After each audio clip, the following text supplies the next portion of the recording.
Você sabia que a ansiedade pode surgir de uma combinação de fatores genéticos, ambientais e psicológicos? A ciência nos mostra que o sistema nervoso reage ao estresse de formas complexas, e isso pode ser influenciado pela nossa história de vida, as nossas experiências de infância e até pela nossa predisposição genética. No episódio de hoje, nós vamos entender como essas diferentes camadas podem criar o terreno perfeito para o desenvolvimento da ansiedade e por que algumas pessoas parecem estar mais vulneráveis do que outras.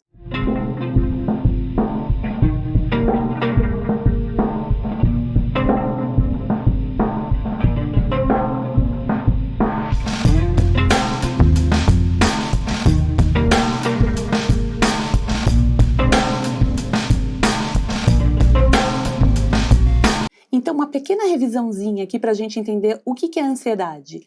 Ansiedade é um conjunto de fatores, de elementos que nos preparam para ameaças ou para imprevistos, tá? E ela tem componentes cognitivos, que são as nossas preocupações, a forma como a gente começa, o conteúdo, né, do nosso pensamento começa a se tornar preocupado. Então temos sintomas fisiológicos, né, que são aquelas ativações fisiológicas, dor de cabeça, falta de ar, taquicardia, sudorese, formigamento. Existe uma série, né, de sintomas fisiológicos, tontura, boca seca, tem sintomas de desrealização e despersonalização, parece que eu não sei muito bem onde que eu tô, parece que eu não estou me reconhecendo, estou me vendo de longe, né? Tem componentes comportamentais relacionados à evitação, fuga, esquiva de situações que a pessoa considera ameaçadora. Então, isso tudo aqui, esse pacotão aqui, é aquilo que a gente já viu no episódio sobre o que é a ansiedade, né, com mais detalhes, que de fato é esse monstro aí conhecido como ansiedade. Agora, o que causa a ansiedade? Existe uma causalidade ou uma correlação? O que a gente entende é que existe uma correlação de muitos fatores que predispõem a pessoa a desenvolver quadros relacionados à ansiedade. Então vamos lá, qual que é o primeiro que a gente vai explorar aqui? Que são os fatores genéticos, tá? Nos quadros de ansiedade, né, as pessoas também têm uma herdabilidade genética, em uns mais, em outros menos. Tá? Mas existe aí um componente genético. E o que seria isso? Né? Você herdar genes de familiares seus, né? Principalmente de primeiro grau, pai ou mãe, que tem essa maior sensibilidade também genética para a abertura de quadros ansiosos. Tá? Genes também relacionados à depressão. Então, a gente tem dentro da nossa herdabilidade ali, familiar, biológica, componentes que podem facilitar a abertura de quadro. Outra questão que a gente precisa olhar são fatores biológicos, temperamentais. Além dos fatores genéticos, nós temos fatores biológicos, né? Então são pessoas, às vezes, que são mais introspectivas, né? Mas isso não é uma causalidade, tá? Mas são pessoas que inclusive, ela tem uma evitação, ela tem pouco abertura para a exploração ambiental. São aquelas pessoas que são mais reclusas mesmo, né? Ela evita explorar o ambiente, fazer coisas novas, testar, né? Ela sempre está em busca de coisas assim mais conhecidas. Ela não se expõe muito a experiências, né? A coisas diferentes. Ela gosta ali de um reasseguramento, tá? Ela está sempre assim em busca de lugares mais conhecidos, confortáveis, né? Onde ela possa se sentir ali de alguma forma mais segura. E esse reasseguramento não é só ambiental, tá? Ela pode ser aquela pessoa que precisa de reasseguramento pessoal. Então ela precisa que o tempo todo as pessoas estejam reassegurando, né? Ai, não, você tá certa. Ai, não, você tá errada. Ai, não. Ela sempre tá buscando no outro, né?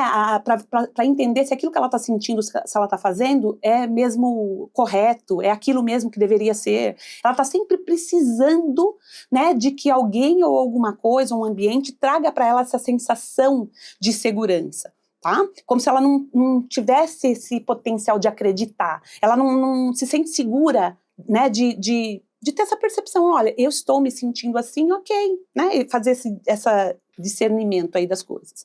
Outro fator temperamental que influencia, né, no desenvolvimento da ansiedade é se a gente tem um neuroticismo elevado.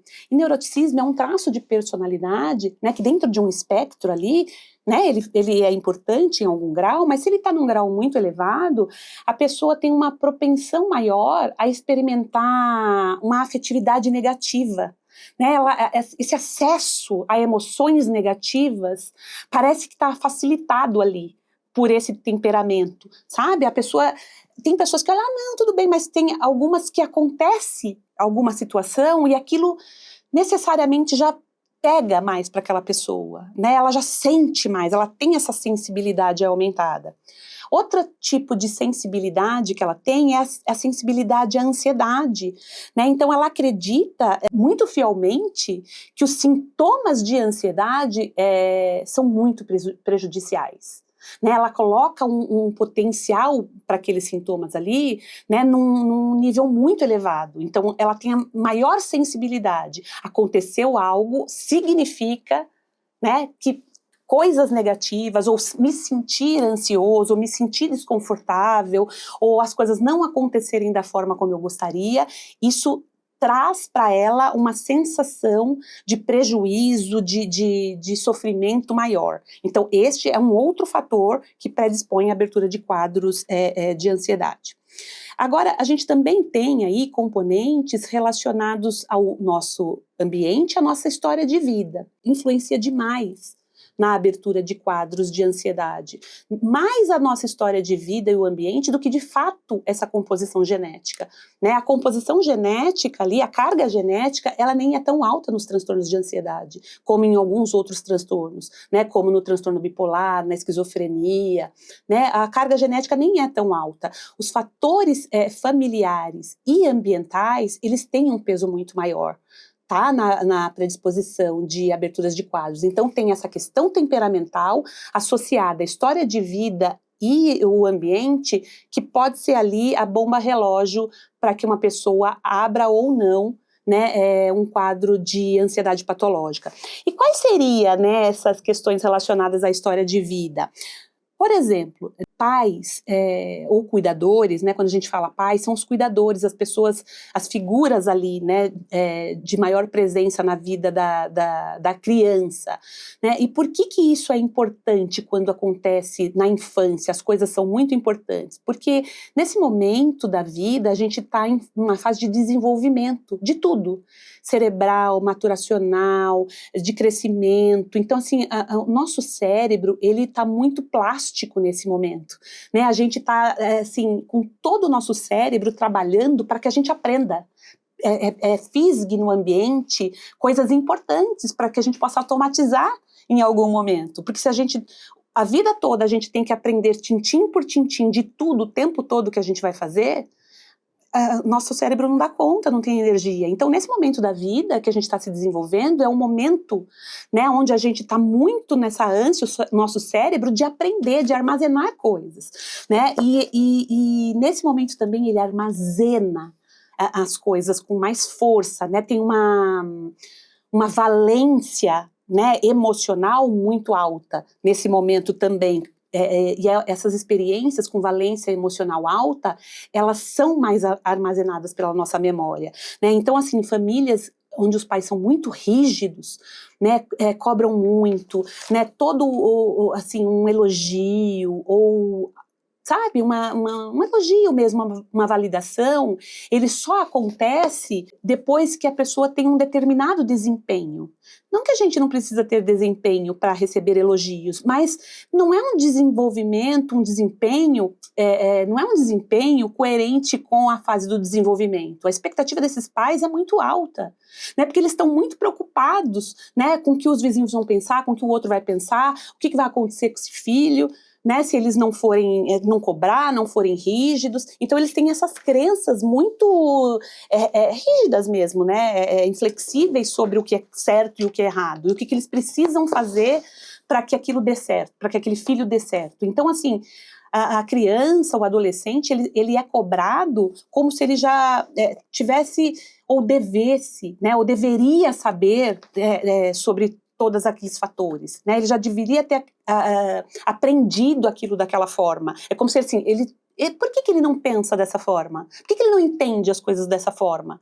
Né? Ele vive como se ele precisasse pensar daquele jeito. E à medida que a gente vai entrando em contato com isso, acreditando que esse é o jeito certo de pensar, nós também vamos nos tornando um pouco mais rígidos, né? E depois tendo aqueles julgamentos lá sobre nós, que somos fracos, somos derrotados, que a gente não é capaz, sobre a nossa percepção, sobre o nosso autoconceito. Né? Então, esse tipo de família também propicia aí a abertura de quadros de ansiedade. Né? Por exemplo, familiares também que têm aquele senso de urgência aumentado. Tudo tem que ser para ontem. Vamos, vai, não, porque não sei o quê, né, com gritos, com um vocabulário agressivo, desmerecendo, desqualificando. Então, aquela criança, ela começa a estar sempre alerta, atenta. Nossa, se eu não fizer daquele jeito, meu pai não vai gostar, minha mãe não vai gostar, meu avô, meu professor, meu cuidador. Então, a criança passa a olhar, né, ela não tem essa tranquilidade para desempenhar, né, ou para ser como ela de fato, ou para aprender, né? Ela está sempre tendo que se superar, né? Porque senão pode haver uma punição. E como que é a punição? Às vezes não é essa validação, esse reconhecimento, esse elogio, um afeto, um presente, qualquer coisa, tá? Então ela está sempre tendo que ficar nesse estado, né, de alerta para poder receber algum reforçamento positivo ali relacionada ao seu comportamento. E existem também famílias muito punitivas no sentido de agressões físicas,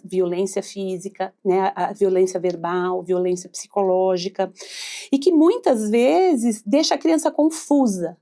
Como assim confusa? Confusa tanto com a punição quanto com a recompensa. Então a criança acredita que ela está fazendo determinada coisa ali e ela é punida, mas ela não entende por que ela foi punida. Os pais, os cuidadores não dizem por que ela foi punida. Né? E muitas vezes ela também recebe um elogio, uma recompensa sem entender o que aconteceu. Então a criança ela fica meio solta, assim, o que eu preciso fazer? Né? Ou o que eu não devo fazer? Ela não entende de fato, né? Não fica claro para essa criança naquele momento, porque é confuso. O sistema ali de educação, né, de transmissão ali daquilo que é importante para aquela família, das regras, das normas ali, ele é confuso, ele não é claro para aquela criança. Então ela começa a ficar sem saber, né, como agir, como fazer, né, ficar mais alerta ali ao ambiente. Outra questão, né, deixa eu tomar uma aguinha aqui, que pode ser um fator de abertura é um estresse na infância, né? Um estresse na infância, a gente pode pensar também no bullying, né? Crianças que sofrem bullying, brincadeiras vexatórias, apelidos, né? Que tem essa dificuldade de adaptação social, né? Ou por questões relacionadas, né, a sua imagem, a sua composição corporal, estatura, língua, idioma, cultura, né, porque às vezes ela está num meio completamente diferente, uma questão financeira, né, essas diferenças de fato, ou de fato quando a pessoa tem uma dificuldade mesmo de se posicionar um pouco melhor socialmente, e ela sofre, né, esse ataque dos coleguinhas ali, esse também é um quadro que pode potencializar a abertura de quadros ansiosos, tá? Além dessa alta performance que os pais às vezes exigem do filho, da filha, né, ali na infância, as privações também são um fator. Né, tanto privações, negligências, falta de cuidado, falta de proteção, né, dificuldades mesmo, né, com alimentação, com cuidados básicos, cuidados de proteção, a pessoa se sentir, né, segura, protegida, né, crianças que não têm um ambiente fixo ali, né, cada hora está com uma pessoa, cada hora está num lugar, às vezes os pais têm essa necessidade de trabalhar, mas também não tem esse recurso para colocar a criança numa escolinha, né? Às vezes ela está numa creche, crianças que estão em instituições, né, de acolhimento, em situações de vulnerabilidade extrema. Todos esses fatores são fatores que podem abrir, assim, quadros de ansiedade, além de fatores um pouco mais graves, né, como abuso sexual e de outras ordens, tá? E agora, como é que o nosso ambiente pode influenciar na abertura de quadros de ansiedade? Vou começar com o clássico, que todo mundo fala e todo mundo parece entender o porquê, né, que isso potencializa demais aberturas de quadros de ansiedade, que atualmente são as redes sociais, pessoal. As redes sociais, em demasia ali, né, elas têm esse potencial avassalador de desencadear sintomas ansiosos, né? E quanto mais cedo, né, a gente entende que uma criança está diante de telas, fazendo uso, né, indiscriminado de tempo, de conteúdo, seja lá do que for, né, nas redes sociais, no celular, ali, no computador, que seja, ele é um precipitante para aberturas de quadros de ansiedade. Atualmente, né, a gente tem informações sobre perigo todo segundo, todo minuto. Você abre o seu telefone, né, tem páginas de jornalismo, tem informações, as pessoas postam, né, que é uma coisa que nos ajuda em algum momento ali, encurtar, né, a previsibilidade que a gente quer ter das coisas, mas por outro lado, né, o nosso cérebro ele não foi preparado para essa enxurrada de informações relacionadas a perigo e medo, né, ele foi preparado para que a gente se defendesse, se protegesse e pudesse continuar evoluindo aí na espécie, mas não dessa forma, né? A gente atualmente consegue, através de um telefone celular, acompanhar em tempo real, né, o passo a passo que a gente está dando, que a pessoa está dando, que o companheiro está dando, a pessoa compartilha a localização, aquilo vai mostrando em tempo real, né, o tempo que falta para ela chegar, onde ela está, o que está acontecendo naquele lugar. Então, você está o tempo todo tentando prever, né, coisas que vão acontecer, ter controle ali sobre todas as situações, né? E isso também cria esse desbalanço, né? Tem essa sensação aí desbalanceada daquilo que de fato é perigo e essa eminência o tempo todo de perigo, tá? Então, isso também é um fator predisponente aí para aberturas de quadro, né? Outro fator ambiental é o tipo de trabalho que nós temos, a forma como a gente trabalha hoje, né? Atualmente, a exigência, né, nos postos, nos cargos de trabalho das empresas, elas estão, assim, altíssimas, né? A gente tem visto pessoas trabalhando, né, horas a fio, as pessoas não têm mais descanso, né? Até mesmo com o uso do telefone celular, as pessoas mandam mensagens o tempo todo, facilita, mas muitas vezes esse comportamento faz com que o outro fique o tempo todo em alerta, ele não pode descansar, né? Ele não tem aquele momento, hoje em dia não tem mais aquela cisão, aquela separação de agora estou trabalhando, agora estou em casa com a família, agora estou preparando tal coisa, agora, não, você está o tempo todo ligado em tudo, né? O seu organismo tem que estar o tempo todo se adaptando, segundo a segundo, àquela nova informação, aquele novo contexto, né? Porque você não está viajando, mas você está sabendo o que está acontecendo no mundo o tempo inteiro. Antigamente, né, as pessoas tinham informações do que estava acontecendo por um jornal ou pela história depois que era contada. Hoje a gente praticamente está vivenciando a guerra da Ucrânia, né? Se a gente quiser, tem sites, tem vídeos da pessoa ali no meio do bombardeio filmando em tempo real aquilo que está acontecendo. Tá? Então, assim, essa falta de separação entre esses momentos também, né, de trabalho, de descanso, de informações, também é predisponente. Quais os setores hoje, né, os postos de trabalho que a gente vê que tem muito, muito potencial de abrir quadros de ansiedade? Setor financeiro, setor bancário, professores, funcionários com altos cargos, né, nas corporações, médicos, pessoas que trabalham em períodos diferentes, né, assim, que não conseguem ter um sono adequado. Por quê? Porque assim, a exigência, a demanda, né, a expectativa que aquela pessoa tem que alcançar ali de resultado, né, é muito alta.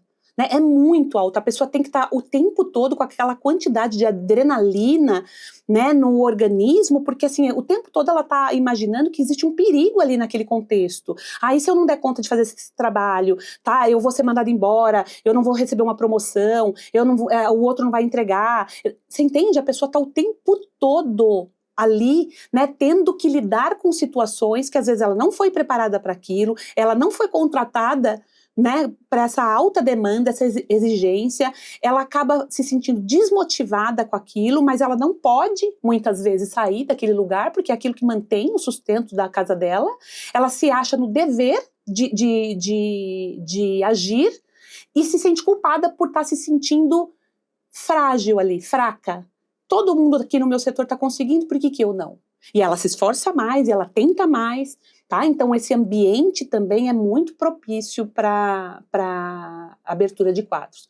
Fumar, né? O cigarro é um potencial para aberturas, né? Ele é estimulante e tem componentes ali no cigarro que interagem, né? Liberando aí alguns neurotransmissores aí, né? Fazendo com que a pessoa tenha sensações ali no cérebro que pode fazer com que abra esses quadros. Dificuldades, pessoal, estressores, né, dificuldades financeiras, dificuldades nos relacionamentos interpessoais, né, então a pessoa está passando por um momento de dificuldade no casamento, ou uma pessoa da família está doente, ou ela mesma está doente. Isso tudo também, se isso ficar durante muito tempo, perdurar, se torna um estressor muito potencial, tá? Agora, existem fatores no nosso ambiente que eles são fatores protetivos, mas que muitas vezes, quando a gente está em falta, a gente não está, né, utilizando dos fatores de proteção para nos ajudar ali, né, os soldadinhos ali, para fazer com que a gente diminua a chance de abertura, a gente não está utilizando. Então, assim, a falta desses protetores também podem precipitar quadros. E o que seria isso?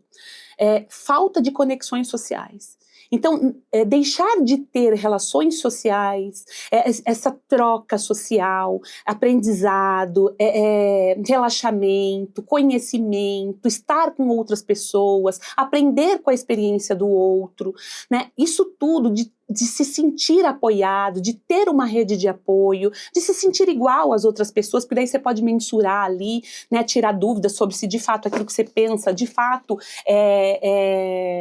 é uma regra para todo mundo, né, ou se não, ou se você não está sendo muito rígido, né, muito relapso. Então, assim, a gente consegue fazer um pouco essa mensuração, tá? A falta de contato com a natureza, tá?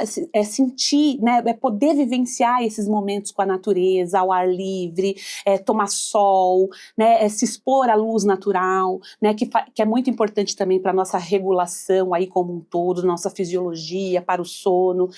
Atividade física, né? Então, atividade física trata a ansiedade? Não, mas ela previne a abertura de quadros. E ela ajuda também, junto com o tratamento adequado, que a gente melhore de quadros sintomáticos aí. E a nossa alimentação, né? Nós estamos vivendo uma era que a gente está mergulhado em ultraprocessados, né? Tudo é produzido artificialmente e é mais fácil, e muitas vezes o artificial é mais barato, a gente tem mais acesso a esses alimentos, eles são palatáveis, deliciosos, gostosos, têm esse poder de fazer com que a gente se sinta bem, sinta prazer, e o nosso cérebro adora esse tipo de coisa. Ele não avalia se aquilo que você está fazendo é prejudicial ou não. Ele entende que se você está com uma sensação de alerta, ele precisa se movimentar ali para fazer com que você se proteja de uma ameaça. Se ele está sentindo que você está comendo algo, fazendo alguma coisa, bebendo, fumando, jogando, qualquer coisa que seja, e aquilo está sendo bom para você, seu cérebro vai entender o quê? Faça mais disso, tá? Mas bom para você não é no sentido assim, está me fazendo bem para o meu organismo como todo. Não, ele está me aliviando de alguma coisa.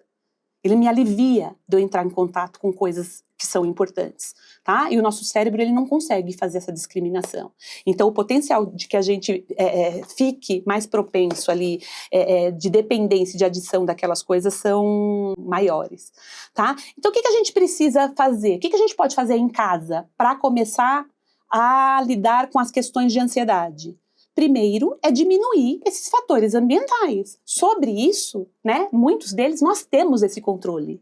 Né? Então nós temos controle se a gente vai fazer ou não atividade física, daquilo que a gente come, essa exposição à luz natural, organizar a nossa rotina.